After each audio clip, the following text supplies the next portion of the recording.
আসেননি, আমারও সময় হয়নি, মানে মাঝখানে আমার লাইভ করা ভিডিও করা সব বন্ধ হয়ে গেছিলো। আমার শ্বশুর মশাই মারা গিয়েছিল পৌষ মাসে, আমারও ভিডিও করা লাইভ করা সব বন্ধ হয়ে গেছিলো। জাস্ট এই কিছুদিন আবার শুরু করেছি।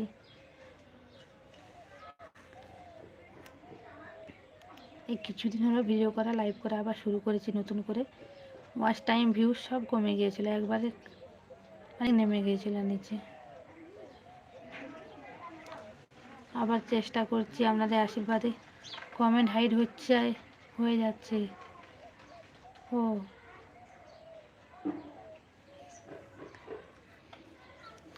মাঝখানে 1 মাস আমার লাইভে আসা হয় না, ভিডিও করা হয় না, সব বন্ধ হয়ে গিয়েছিলো। হঠাৎ করে আমার শ্বশুর মশাই মারা গিয়েছিলো, তো তার জন্য ভিডিও আরও করা হয়নি, মন খারাপ ছিল।